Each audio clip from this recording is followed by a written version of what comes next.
I'm Mark Golub, and in the news, a dramatic shakeup in the Israeli government.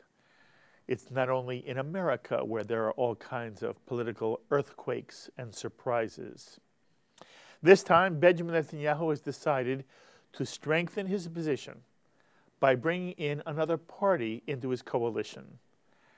After trying to convince opposition leader Isaac Herzog to bring his Labor Zionist party into the coalition, a move that failed, Netanyahu has turned to an old ally, the controversial Avigdor Lieberman, who heads the Israel Beitenu party, which means Israel is our home, which will add 6 seats to a new coalition government.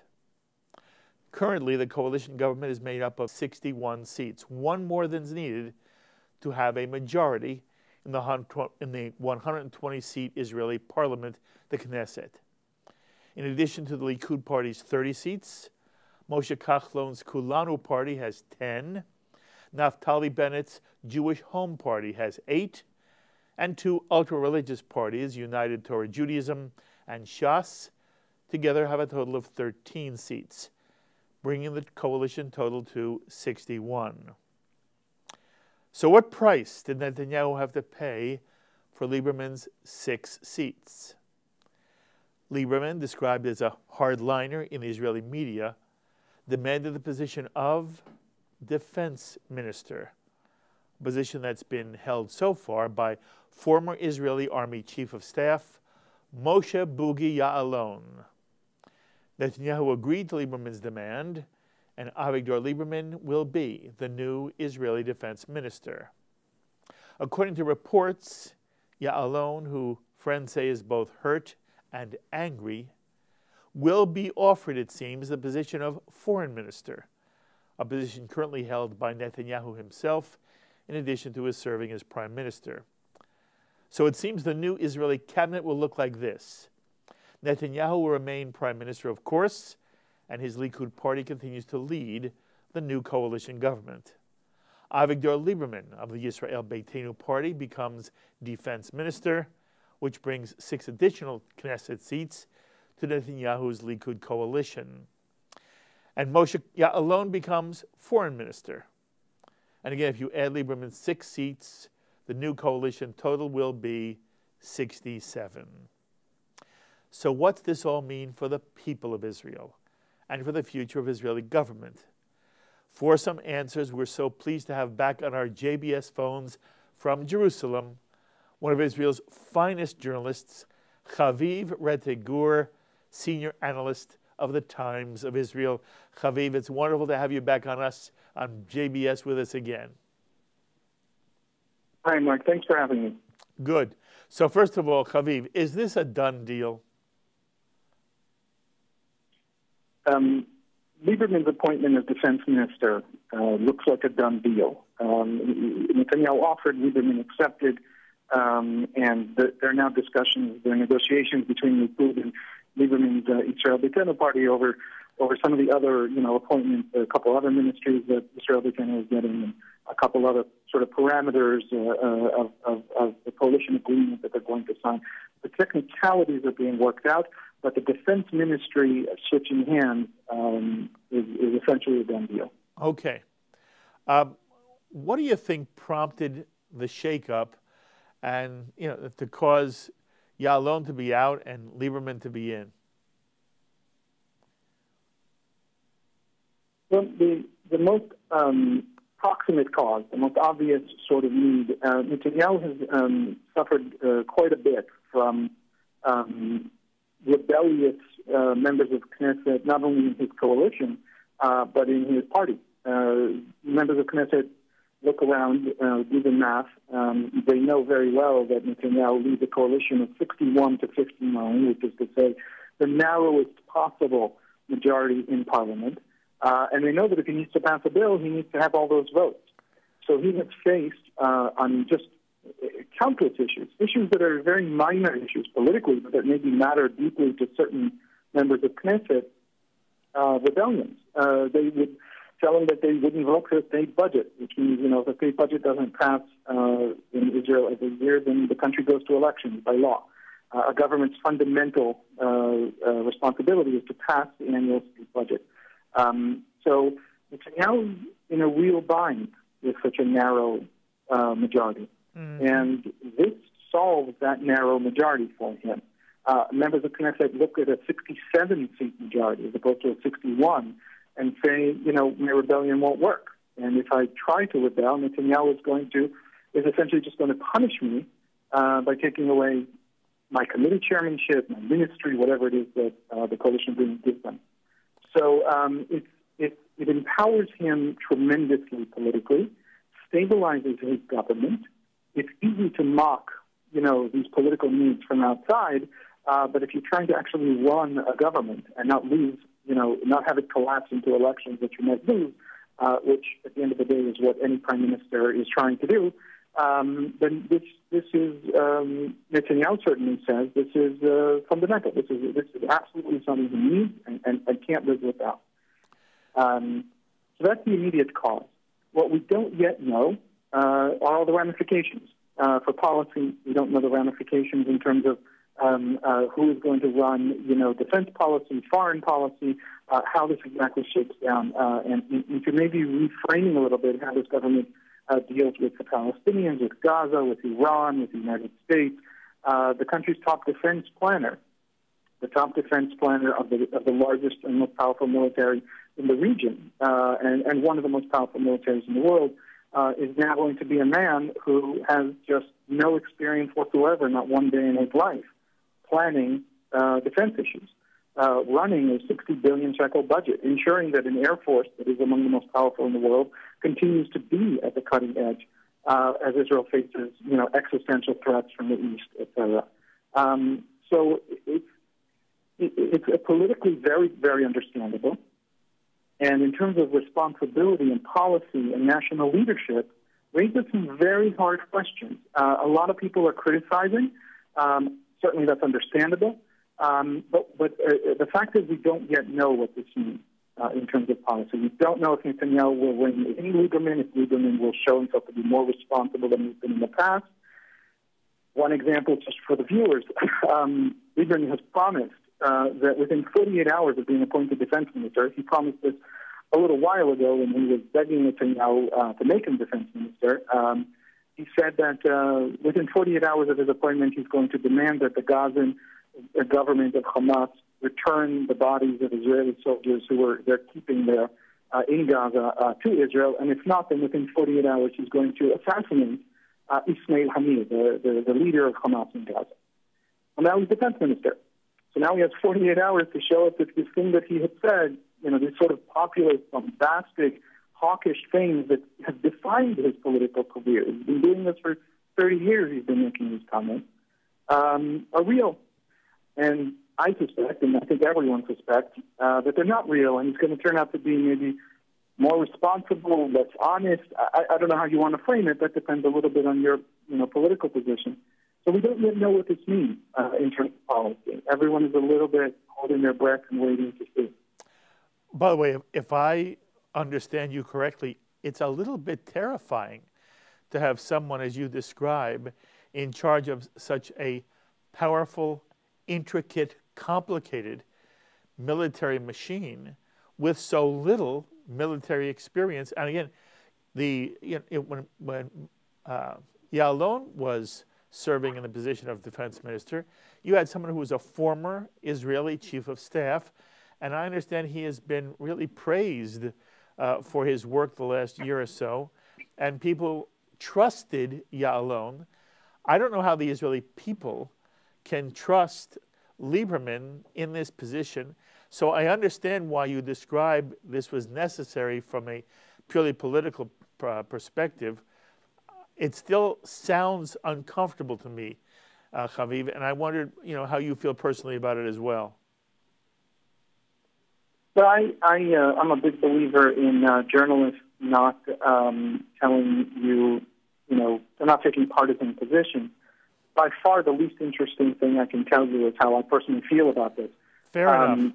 Fair enough. I think it's an important thing to say because when there are facts here, and the facts are really important to understand, sort of in terms of contextualizing what's happening. There have been civilian defense ministers in this country's history. Moshe Ya'alon in the 90s, it was considered really one of the best we've had. Shimon Peres has been defense minister. Shimon Peres in the 1950s was Director General of the Defense Ministry. He was the highest official in the ministry who was not a politician, an elected person, and he was when he was 29 years old. We have had a lot of civilians at the lead, at sort of as our top defense planners. Incidentally, so has the United States, and they've been some of the best defense planners the United States has ever had. The issue here is that there's this combination. Moshe Ya'alon was a very important person in Israel aircraft industries. He was an engineer who worked on essentially was helping to build the Israeli Air Force. And then he became defense minister and turned out to be a good manager, a good thinker, understood some of the strategic threats because as an engineer he worked on the strategic threats. Lieberman comes in not only without experience, but without any experience. Now, he doesn't even come in with he was a physicist, or he was, he comes in essentially with a career in politics, and a career in very populist politics, which he now can't cash those checks. Mm-hmm. He can't send soldiers to their deaths for some sort of Gaza policy that nobody has ever vetted or thought through that was just his election slogan. That's not something he's going to be allowed to do by the country. And if Netanyahu lets it happen, I think Netanyahu's government will fall in ignominy that even though it would have survived without it doing so. So we're now in a place where it's almost, the country is almost daring Lieberman to be the man he's claimed he is all these years. And I don't think that's partisan to say. Lieberman is now going to have to backtrack on every major defense promise he has given. My job is going to be to remind everybody of those promises because he's a politician. He should have to be reminded of them. Well, good for you. So Netanyahu, I think, is surprised by this backlash. I think Netanyahu was thinking very much of his political needs. Ya'alon also is saying something very interesting. Ya'alon was already pulled out of the defense ministry. He was promised the defense ministry in 2009, and then was denied it for years because Netanyahu needed to bring in half of the Labour Party under Ehud Barak. And he had to give Ehud Barak the defense ministry for coalition reasons. Ya'alon never complained about Ehud Barak, who was also a former chief of staff of the IDF, replacing him at the defense ministry. There was a sense that Ya'alon lost the political fight, but there was no sense that there was irresponsibility at work. Ehud Barak is a completely legitimate choice, a former prime minister, a former head of the army, for defense minister. Here, Ya'alon is saying, kick me out, but not for this guy. Yes. So this is a real blowback. I think we haven't yet seen the last word, even in the political system, on what this will do to Netanyahu and to Lieberman and to the country. Again, it's a fascinating story. What I read was that there has been a certain kind of discord between Ya'alon and Netanyahu as well. There was an incident where a young Israeli soldier shot a terrorist dead while he was lying on the ground, and the soldier argued that he was only following policy that as long as a terrorist is alive, he could detonate an explosive and injure or kill or maim many people in the area. And he thought the soldier, the terrorist was in fact alive, and so he shot him. And Moshe Ya'alon was extremely critical, extremely critical of the soldier. And the country seemed to react negatively to Moshe Ya'alon's reaction. And it seemed like Netanyahu sort of sided with those who felt the Israeli soldier did not merit, was not warranted this kind of criticism of him. And that was one example of where the defense minister and the prime minister really were at odds. So my general question is, to what extent was the way paved for this to happen because there was a cooling of relationship between Netanyahu and Moshe Ya'alon? That has been talked about. Certainly, you're right. I think that none of that was at play here. My sense of how sort of I got very much into the weeds of how the negotiations took place. The negotiations with Isaac Herzog to bring labor into the government were completely honest. And Netanyahu really thought, this was potentially going to work. And Lieberman was telling him even 3 days ago that, don't even bank on me, I'm gone. And it was only when Lieberman thought that Herzog and Netanyahu really were sealing some sort of a deal that Lieberman sort of jumped at the chance and gave a press conference a couple of days ago and said, I'll take defense ministry, let me in. So if Isaac Herzog had come into the government, Ya'alon, I don't think, would have lost the defense ministry. Okay. Isaac Herzog would have taken Foreign and a few others, but defense would not have been something that he would have wanted. So I don't think this is about Ya'alon. Okay. For Netanyahu. Okay.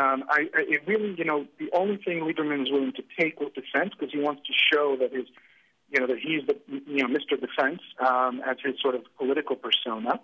And those disagreements, by the way, certainly were true, but Netanyahu actually went out of his way to say, I disagree with Ya'alon's talking about it. I disagree with, how Ya'alon has been very public about this issue while a trial is still ongoing. I don't disagree that soldiers are not allowed to shoot, harmless terrorists who are now completely neutral. He did agree on the substance publicly. He agreed with Ya'alon on the substance of the discussion. So I don't think that was the issue. Okay, it's good to hear you say that. By the way, why did the negotiations with Herzog this time? And again, our understanding is Netanyahu first reached out to Herzog, who leads the opposition, and asked him to become part of the coalition. Why did that invitation fail? At the end of the day, Isaac Herzog leads how shall I put this? The Likud party, Prime Minister Netanyahu's Likud party, has only had 4 leaders since 1948. Menachem Begin, Ariel Sharon, Yitzhak Shamir, and Benjamin Netanyahu. It has replaced the leader of the party, 3 times, right? It has had exactly 4 leaders. The Labour Party has replaced its leader 11 times in the last 22 years. It replaces its leaders on average every 2 years.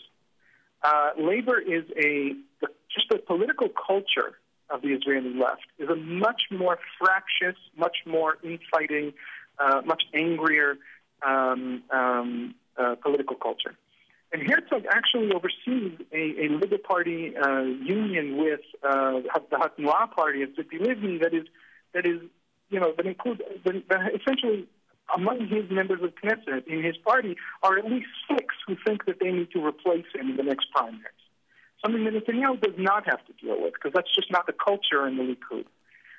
And so when he went to negotiate with Netanyahu, he needed to get from Netanyahu sufficient change in government policy, some sort of real dramatic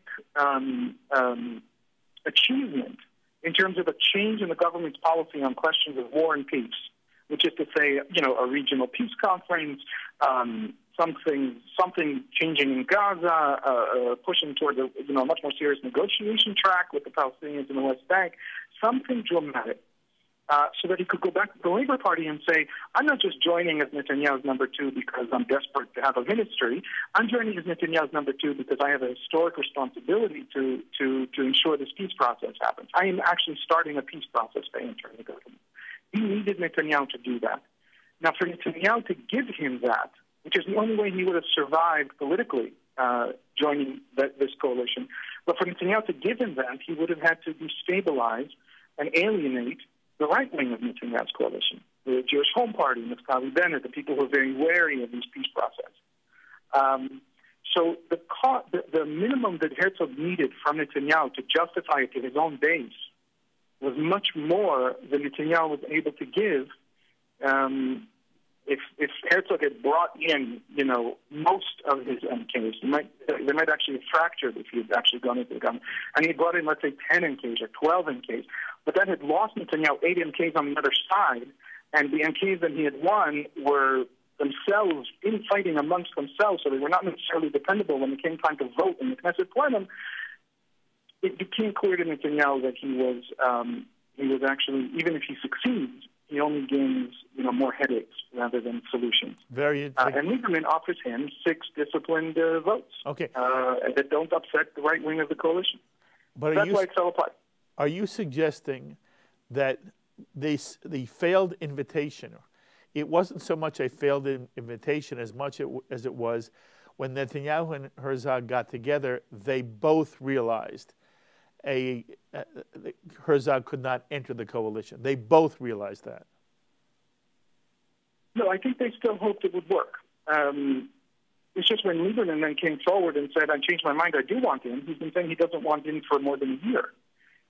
When he came forward and said, I do want in, for Netanyahu, it was like, well, this is a much better choice, a much more stable choice politically. Okay. But I do think that both Netanyahu and Herzog wanted it to work really until the last minute. Okay. And Herzog did see it as, whatever he could get out of Netanyahu was worth getting. Very interesting. So, Haviv, how popular is Netanyahu among the Israeli people these days? Would he win another election right now? That's an interesting question. It depends profoundly. It depends utterly on how you ask the question. So if you ask Israelis, is Netanyahu a good guy, a wise leader, a man who should be entrusted with the leadership of nations? They say no.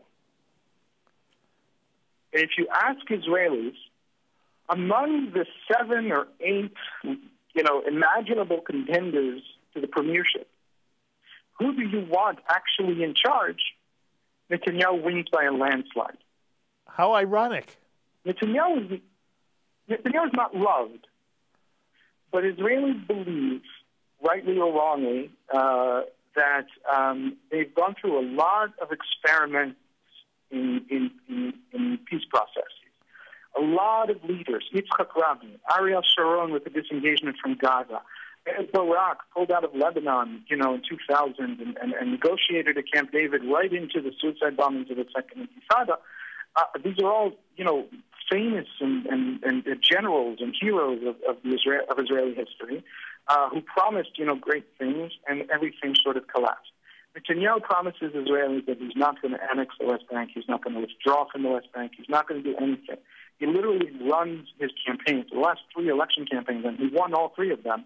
The campaign slogan essentially was, I am responsible. So vote for me because I'm responsible. It wasn't, Morning in America, a better tomorrow. It wasn't any of that stuff. It was, I promise you, the Israeli people, not to do any grand experiments that leave people bleeding in the streets. I promise you that. Don't expect me to do anything. I'm going to do nothing. That's my promise. And Israelis voted for him. It's not that he's seen as someone, loved and admired and heroic, and he doesn't have a heroic record of any sort. He is seen as someone who can be trusted not to be all the heroes that have so disappointed Israelis, I think, in the last 20, 25 years, on right and left. And so it's an interesting question. Is he popular? The answer is both yes and no. Very interesting. And by the way, what's his perceived greatest weakness? Obviously, the strength you've just described, the sense that I'm responsible, I'm not going to let something bad happen to us. What's his greatest weakness as far as public opinion is concerned? I think there's a lot of, it's hard to say. There are a lot of different reasons that different people dislike him.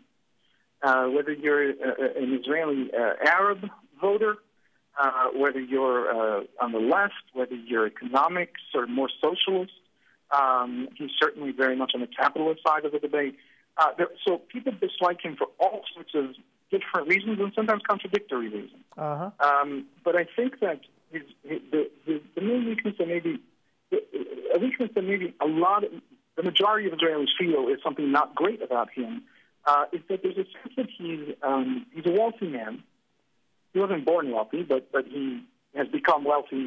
He did a lot of consulting work after he was prime minister in the 90s, and actually made many millions of dollars and has a mansion in Caesarea, and he's seen as detached from the condition of sort of ordinary Israelis. He's a little bit aloof, a little bit arrogant. A lot of the scandals that surround him, none of them are political scandals. They're not corruption scandals.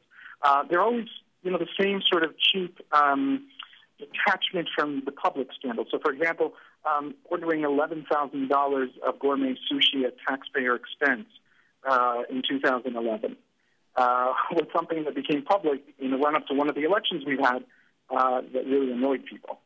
There's a sense that he's not a man of the people. He's not a Bill Clinton. And I think that will hurt him. In other words, I think that when people see an alternative to him on security issues, which is where he wins all the elections, and when people don't see an alternative to him, I think that sort of personality issue, that sort of aloofness issue, that causes a lot of dislike across different, societies and cultures of Israeli society, is going to be a political liability. Haviv, I only have about a minute left. I want you to answer a question in terms of both Israel and the American scene. Many American Jews will say, they just don't like Netanyahu at all. Why? Because he has not been able to move the peace process forward. Is the same complaint made by the Israeli people? No, I think that's what keeps him in power in Israel. That's why he's popular in Israel. Israelis believe, again, I'm not arguing that the majority of Israelis, certainly Jewish public, is correct in believing this. I'm just arguing that it, in fact, does actually think this, that they have tried the left argument that if we give the Palestinians land and independence and self-determination and all these things that they deserve, they're under military occupation of Israel. Every Israeli knows that. We serve in the West Bank. It's not something that we're unaware of. If we give them that, they'll give us, in response, the only thing we want from them, which is to be left alone, which is peace or security or whatever you call it, but essentially to leave us alone. And Israelis no longer believe that that's true. They think that if they pull out of South Lebanon, if they pull out of Gaza, the response is years and years and years of rockets. Palestinian politics are incapable of reciprocating our withdrawal with safety. And that's the only thing we need them to reciprocate with. Yep. And so Netanyahu wins these elections because Israelis think that peace is not being offered to us. All these demands that we negotiate, Israelis think, well, Rabin negotiated, and Barak negotiated, and Olmert negotiated, and everybody's been negotiating, and there hasn't been another side. Now, whether they're right or wrong is not the point in terms of Netanyahu's own political views, but I think that that's what keeps Netanyahu in power. So the very thing that frustrates American Jews, and I agree with you, it frustrates many American Jews, that Netanyahu seems obstinate, seems to not agree to be moving on peace, is exactly what Netanyahu has promised the voters in 3 elections that won him those 3 consecutive elections. And he's not going to move on peace, that he's not taking any more experiments after the last few ended so badly and so much war and blood. So I don't think that that's the feeling in Israel. I think it's the exact opposite. That is, again, fascinating. It is always so wonderful to get your insight and perspective, Haviv. You're terrific. I can't thank you enough for always giving us some time. You be well, and we will call you often, and we'll see how this political shakeup shakes out. But thank you very much. Thank you. Thanks so much. You be well. The thoughts of Haviv Rettig Gur, Senior Analyst of the Times of Israel. As always, my thanks to our director, Sloan Copeland, production coordinator, Serge Goldberg, editor, Dennis Golan, to the associate director of JBS, Dara Golub, and to the producer of In the News, Carol Lilienthal. Until the next time, I'm Mark Golub. Be well, my friends.